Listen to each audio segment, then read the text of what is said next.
Hello everyone and welcome back to my YouTube channel. तो आज मैं आप सबके लेके आई हूँ twisted state fit of love का एपिसोड 14। तो एपिसोड 14 स्टार्ट होता है और हमें सीन दिखाया जाता है ना, जो डोंगू है ना वो तो एकदम यूरो के साथ में एकदम कोल्ड वॉर शुरू ही कर देती है। और जहाँ पर हमारी यूरो कह रही होती है कि देखो तुम ना जल्दी यहाँ धक्के मार के निकलवा दी जाओगी, पर हमारी डोंगू कहती कि अगर ऐसा निकालना ही होता मुझे तो मुझे फेंगशी अंदर ही क्यों बुलाता अपने मेंशन में। एंड देन फेंगशी का जेट दिखाते हुए भी कहती है कि अच्छा तुम्हें इसके बारे में नहीं पता है क्या। और हमारी बेचारी यूरो का मुंह बन जाता है और हमारी जो डोंगू है ना वो तो एकदम अच्छा खासा ऊपर चढ़ जाती है। तभी वहाँ पर आता है फ्रैंक और वो जब देखता है हमारी यूरो के इतने गुस्से में ना, तब तो वो भाई एकदम ही कहता है क्या हुआ, जब से तुम मेरे मेंशन में आए तब से मैं तुम्हें पहली बार गुस्से में देखा है। तो हमारी यूरो भी कहती है कि अरे नहीं ऐसी कोई बात नहीं है, मैं तो बस मुझे भी नहीं पता, वो शायद मैं थोड़ा मूड ख़राब था आजकल तो इसके लिए मैं थोड़ा गुस्से में आ गई। तो हमारा जो फेंगशी वो कहता है अच्छा चलो कोई बात नहीं, और फिर उसे एक हेयरपिन दे और कहते हैं कि ये ना प्रिंस और प्रिंसेस का लव ऐसे मतलब रिप्रेजेंट करता है। ऐसे प्रिंस ने अपने प्रिंसेस को दिया था और हमारी बेचारी दंग को तो रहा नहीं जाता, वो तो बस वही हेयर पिन को देख ही जा रही थी। और हमारी यूरो भी कहती कि अरे यार आपने तो मुझे इतना सारा गिफ्ट दिया, मैं उसको थोड़ी पहन सकती हूँ, तो आप इतना सा गिफ्ट मत लाया करो मेरे लिए। पर फेंगशी तो यूरो के साथ वहाँ से चला भी जाता है और एक बार ना डोंग्यू को दिखता तक नहीं है। और यहाँ पर हम देखते हैं हमारी जीवन और डोंग्यू को बात करते हुए, जहाँ पर हमारी डोंगी का मूड तो ख़राब ही होता है। तो जीवन कहते कि वो क्या है कि फेंगशी ने आज हीरो को वो हेयरपिन दी, इसकी वजह से अब थोड़ा सा मतलब परेशान लग रही हो। तो डोंगी कहती कि नहीं ऐसी कोई भी बात नहीं है, वो तो बस मैं उन लोग का पास जाने के लिए क्यूरियस हूँ, क्योंकि वो लोग इतने क्लोज लग रहे थे तो लगता नहीं कि जैसे हाल फिलहाल में वो लोग मिले होंगे। तो हमारे जीवन भी कहती कि मुझे भी उन लोग का पास तो नहीं पता है, पर फिर कहती कि वो क्या है ना, मैंने सुना है कि जो यूरो है उसने एक बार जान बचाई थी फेंगशी की, तो उसी के रिपे करने के लिए वो आ गई हमारे यहाँ पर, आई मीन फेंग मेंशन में। और जब से यूरो आई है तब से फेंगशी ने तो वैसे उसे वैसे भाव तो नहीं दिया है, मतलब जैसे एज अ वाइफ वाले में। और भाई हमारी जो दंगे है ना वो भी ये बात एकदम ध्यान से सुन ही रही होती है, जहाँ पर हमें जीवन कहती कि वो तो बस आपको जेलस करवाने के लिए ऐसा कुछ किए होंगे और कुछ भी नहीं। तभी वहाँ पर मेड आती है और वो कहती है कि आपको कॉन्सर्ट फैंग ने बुलाया। तो ये बात देख के हमारी डोंगी सोचती है कि मुझे क्यों बुलाया है एंड मुझे ही डोंगी को क्यों बुलाया है। तो जो कॉन्सर्ट फैंग है वो आती, जहाँ पर हमारी डोंगी तो लास्ट टाइम के लिए उसकी हेल्प करने के लिए थैंक यू बोलती है। तो यूरो आई मीन सॉरी, तो कॉन्सर्ट फैंग कहती हैं कि अरे ऐसी कोई बात नहीं है, देखो ये सब तो फैंगशी का प्लान था, तो इसकी वजह से मैं तो बस इसके साथ कॉपरेट किया और कुछ भी नहीं।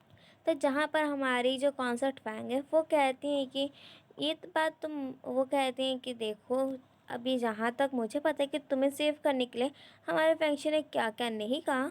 और फिर वो ये भी कहती हैं कि कोर्ट में मैंने सुना है कि जो फैंगशी है वो अपने ऑफिशियल्स की बात बात मतलब अपना थोड़ा थोड़ा ज़्यादा पावर को थोड़ा कमज़ोर कर दे रहा है, और वो भी सिर्फ हमारे डोंगियों के कहने पे। तो ये बात को देख के हमारे डोंगियों कहते हैं कि ज़रूर कोई मतलब मिसअंडरस्टैंडिंग हुई होगी।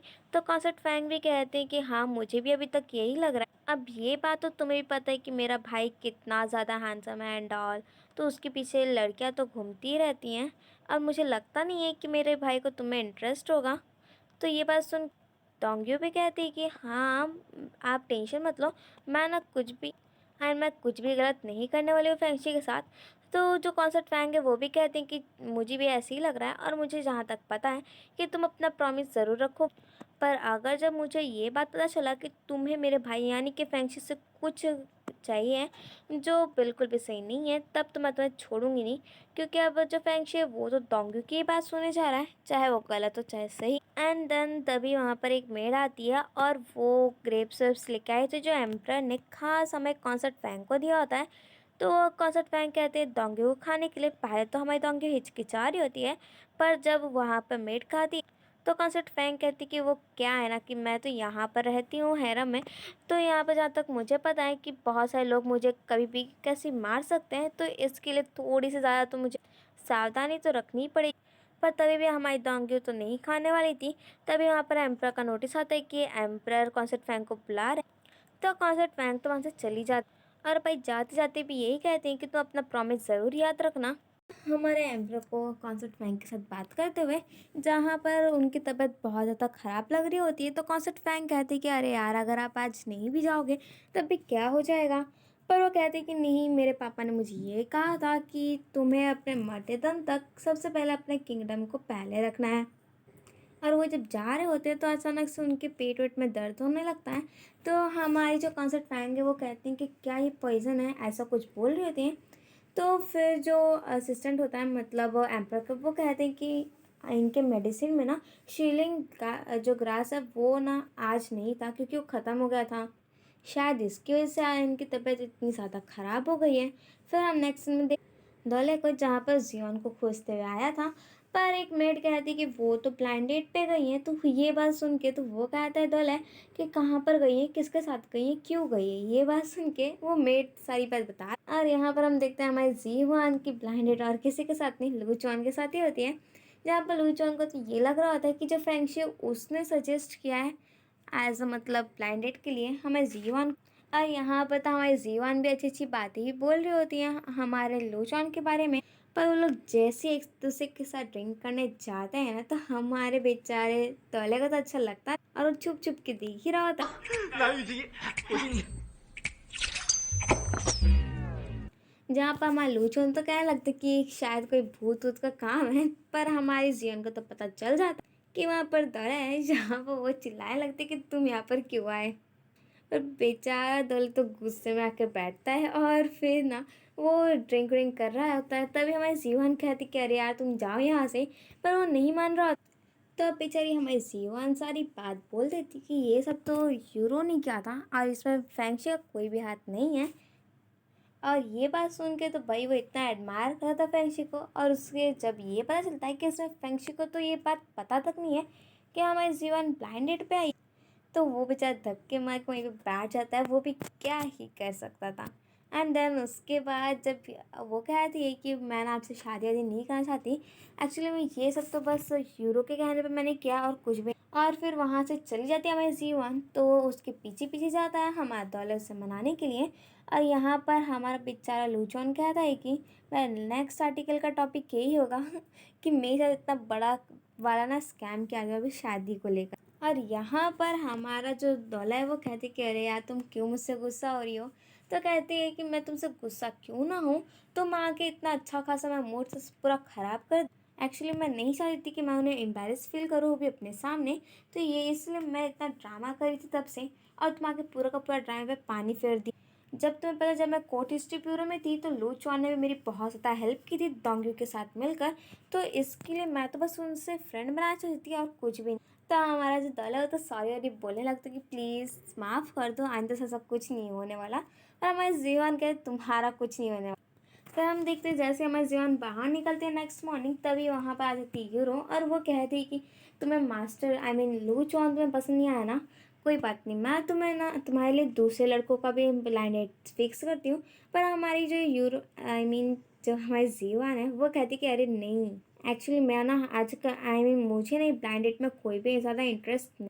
और कहती कि मैं तो सच बोलती, ये शादी वजह से मेरा भी कोई इंटरेस्ट नहीं है। तो ये बात को देख के जो मेड होती है यूरो, वो कहती कि तुम ऐसे कैसे रूडली बात कर सकती हो, वो भी यूरो के साथ। तो यूरो तो उसे चुप करवा देती है और फिर कहती कि देखो, तुम अपनी शादी को तो नहीं टाल सकती हो सिर्फ ये master I mean martial art के लिए। तो वो फिर से फोर्स करने लगती है हमारी जीवन को। तभी वहाँ पर आता है दले, और वो कहता है कि आप ऐसे फोर्स मत करो मेरी फ्यूचर वाइफ को। इसे देख के तो भाई हमारे जीवन के मुंह खुले ही रह जाते हैं। तो फिर ये बात को देख के जो मेड होती है और जो यूरो होती है, दोनों पूछते हैं कि क्या ये बात सच। 又在胡说，子渊怎么是你未来的妻子了？是吗，子渊？啊，是，我们俩 तो हमारी जो जीवन है वो भी कहती है कि हाँ सच में हम तो एक दूसरे को बहुत ज़्यादा पसंद करते हैं। तो हमारा जो दौला है वो कहते हैं कि हम लोग तो में तो कोई ब्लड रिलेशनशिप तो है नहीं, तो ऐसा थोड़ी कह सकते हैं हम। तो हम लोग भी शादी फ्यूचर में कर ही सकते हैं। तो हमारी जो जीवन है वो भी हाँ ही कहती है कि हाँ तुम सही बोल रहे हो, क्योंकि अभी तो उसे यही सही लग रहा होता है ब्लाइंड डेट से बचने का। एंड हमारा दर्द एकदम झक्कास तरीके से हमारे जीवन को वहाँ से लेकर चला जाता है, और बेचारे हीरो और मेट तो दिखती रह जाते हैं। देन हम कोर्ट का सीन देखते हैं जहाँ पर एक मास्टर होते हैं यांग यान। वो ना कह रहे होते हैं कि अगर हम लोग शेलिंग ग्रास को अगर हम उगाएंगे ना, तब तो भाई हमारे जितने भी लोग हैं उन सब के लिए खाने के लिए कमी पड़ जाएगी, क्योंकि वो जगह अच्छे खासे मतलब जो होते हैं खाने वाने के लिए सामान वो सब उगते हैं। तो हमारे जो एम्पायर है वो कहते हैं कि मुझे शीलिंग ग्रास चाहिए खुद को मतलब ठीक करने के लिए। अगर मैं ही नहीं रहूँगा, अगर मैं ही नहीं रहूँगा तो ये पूरे लोग कौन संभाले। तब वो तो अपनी सफाई दे रहे होते हैं कि अरे यार, अगर हम लोग ऐसे करेंगे तो हमारे लोगों के लिए खाने की कमी पड़ जाए। तो एम्परर पूछते कि ऐसा किसी और के पास कोई ओपिनियन है क्या। तो फेंगशी कहते कि इन्होंने तो बस अपने फ़ायदे, अगर ये सारा खाने वाने का सामान उगाएंगे वहाँ पर, तब तो ये लोगों के सामने नज़र में तो एकदम अच्छे खासे हो गए, पर इससे आपको बहुत ज़्यादा प्रॉब्लम होगी। तो इनको 3rd डिग्री लगा के ना मतलब जेल में भी डाल दिया जाता है और इन्हें मार दिया जाएगा इनके फैमिली के साथ। एम्परर भी कहते कि किसी को कोई प्रॉब्लम वॉब्लम है क्या, तो कोई भी कहते कि नहीं नहीं कोई प्रॉब्लम नहीं है। तो एम्परर भी कहते कि चलो ठीक है, जेल में डाल दो अब इसे। देन हम देखते हैं हमारे डोंगी को जो बाहर जा रही होती है मेंशन के, पर उसे जाने ही नहीं दिया जाता और कहते हैं कि बिना पास के तो आप बाहर नहीं जा सकती। तब जो हमारा दौला है वो अपना पास दिखाता है और उसे जाने के लिए दे दिया जाता है।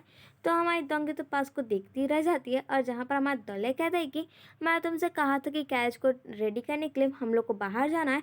तो वो कहते कि हाँ कैच रेडी है, और वो जगह होती है स्विमिंग पोस्ट।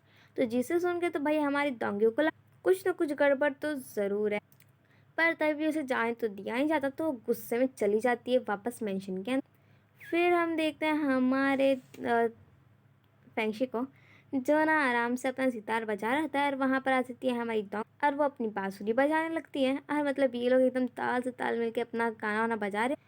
तो हमारा फेंगशी कहते क्या हो, कोई प्रॉब्लम वॉब्लम है क्या जो तुम मेरे पास आई हो।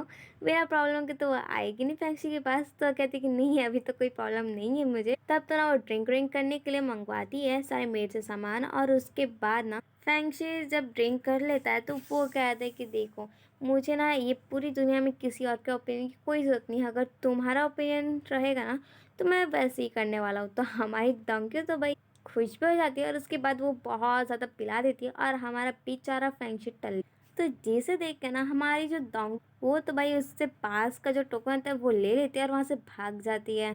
फिर हम देखते हैं हमारी डोंगी को, और हम देखते हैं यांग यान के फैमिली को, जहाँ पर जो सोल्जर्स होते हैं वो सब तो कह रहे होते हैं कि जाओ इन्हें जेल में लेके जाओ। पर तभी वहाँ पर कुछ लोग आते हैं और वो कहते हैं, मतलब ऑफिसर्स को डराने लगते हैं कि मुझे यहाँ पर पैसे वैसे चाहिए, तुम लोग पहले हमें पैसे दो उसके बाद ही हम लोग इन्हें छोड़ेंगे। एंड देन जब वो जो सोल्जर्स होते हैं वो कहते हैं कि हम लोग यहाँ पर ऑफिशियल्स हैं, उनके अंडर में काम करते हैं, तुम हमारे साथ ऐसा हमला नहीं कर सकते। तो फिर जितने भी वो लोग होते हैं जो मारने आए होते हैं वो सब ऑफिशियल्स को ही मार देते हैं, और यांग यांग की जो फैमिली उसे लेके चले जाते। तो भाई जिसे देख के तो हमारी डोंगी सोचती कि ये लोग कहाँ लेके जा रहे हैं। देन हम देखते हैं हमारे फेंगशी को, और जहाँ पर ना वो अपने एक जो अपने अंकल युआन के साथ बात कर रहा होता है, और कहता है तो जो अंकल युआन है यान है, वो कहते हैं कि यांग यान की जो फैमिली है ना वो पूरी सेटल हो गई है, हम लोग ने उन्हें सेफ जगह शिफ्ट कर दिया। तो जिसे सुन के तो हमारे डोंगी पहले शॉक, और वो कहते कि ये फेंगशी ड्रंक हो गया था ना, वो आखिर यहाँ क्या कर। तभी उसकी जो बांसुरी फिर से आवाज़ करने लगती है, और जो पक्की बात है कि हमारे फेंगशी को सुनाई भी दे देती। तो वो कहता है स्माइल करके हमारे अंकल यांग को कि आप ना यहाँ से भी चले जाओ, और जो यांग यान की फैमिली है मैं अब आपको हैंडल करने के लिए दे देता हूँ। ना हम देखते हैं हमारी डोंगी को फेंगशी के पास, जहाँ पर वो कहती है कि ड्रामा करना बंद भी करो, मुझे पता है कि तुमने मेरी बांसुरी की आवाज़ सुन ली होगी। तो फेंगशी भी कहते हैं कि है हमारी डोंगी ने आखिरकार सीख ही लिया, मतलब उसे पता चला कि मैं प्रिटेंड कर। तो वो कहती है कि तुमने यंग यान की फैमिली को कहाँ सेटल किया और उन लोग की हेल्प क्यों, जबकि उन्हें फंसाने वाले भी तो तुम ही। तो फिर जो फेंगशी है वो कहता है ये सब ना यांग यान ने मुझे कहा था करने को, क्योंकि अब उसने जो काम किया था उसे तो नहीं बचा सकता, और मैंने तो उसे फंसाया भी था। पर उसकी वजह से वो क्या कहा मुझे कि वो मैं ना मतलब उसकी फैमिली को बचा लूँ, और वो खुद का सेक्रीफाइस कर दे। और हमें इस जेल का सीन दिखा देता है, जहाँ पर जो यांगियान है वो कहता है कि तुम सच में किसी के मजबूरी का फ़ायदा उठाना बहुत अच्छे से जानते और फिर वो हमारा जो फेंगशी वो डराता धमकाता है हमारे यांग यान को कि देखो अगर तुम मर गए तो तुम्हारी फैमिली को भी मार दिया जाएगा, उससे से तुम आराम से मर जाओ और अपना सेक्रीफाइस देके अपने फैमिली को बचा। तो फिर जो यांग यान है वो भी भरोसा कर लेता है हमारे फेंगशी पे। मतलब अपने दुश्मन पे कौन जल्दी भरोसा करता है यार। खैर इसके पास तो ये लास्ट चांस, किसे भरोसा करना ना करना ये सब तो इसके ऊपर ही है। एंड देन हमारा फेंगशी कहता है हमारी दोंग्यू को कि अगर हम लोग पहले से ही ना किसी ट्रबल के तैयार नहीं होंगे तो ऐसे ही कुछ होगा हमारे साथ भी। देन फेंगशी उसे ऑफर करता है कि आओ तुम मेरे बाजू में बैठ जाओ। पहले तो हमारी दोंग्यू पहले से हिचकिचाती है और उसके बाद आके बैठी जाती। अब फेंगशी की बात सुन के तो वो भी मान ही जाती है कि चलो ठीक है। तो जहाँ पर हमारा फेंगशी वो तो बस घूरे जाता था दोंग्यू को, जहाँ पर दोंग्यू कहती कि पता नहीं तुम जब छोटे से बच्चे थे तब तुम कैसे प्रिटेंड करते थे और अब तुम कैसे हो गए हो, एकदम मतलब ड्रामेबाज हो गए हो अब तो। और लोगों के साथ कैसे डील करना है इसमें तुम एकदम परफेक्ट ही हो गए। तो फ्रेंची कहता है कि क्या तुमने जंगल में जाके मतलब जो फॉलोअर है उन सबको तोड़ा है। तो हमारी दोंगी कहती है कि जब मैं छोटी थी ना मेरी मम्मी उसी टाइम में मुझे छोड़ के चली गई एंड मेरे जो डैड थे वो ऑफिशियल के काम में बिजी रहा करते थे, तो जिसकी वजह से मैं टाइम पास करने के लिए तो वही काम करती थी, जंगल में जाके फल फूल तोड़ना। तो हमारा फ्रेंची कहते कि मैंने भी तोड़ा है जंगल में जाके, पर मस्ती के लिए नहीं, क्योंकि मैं भूखा था। और जो कॉन्सर्ट फैंग है उन्होंने मेरी बहुत ज़्यादा हेल्प की। हम दोनों भाई बहन एक दूसरे पे डिपेंड थे। अगर हम दोनों में से कोई एक ना होता तो हम लोग की ज़िंदगी कैसे कटती हमें भी नहीं पता। और वो सब खाना मुझे भी नहीं अच्छा लगता था, पर जब मैं भूखा रहता था तो वो सब अच्छे लगने लगते थे। तो जिसे सुन के तो हमारी जो दोंगे वो सैड हो जाती है। और इसी के साथ हमारा episode 14 of twisted fit of love यहाँ पे खत्म। Thank you, bye bye.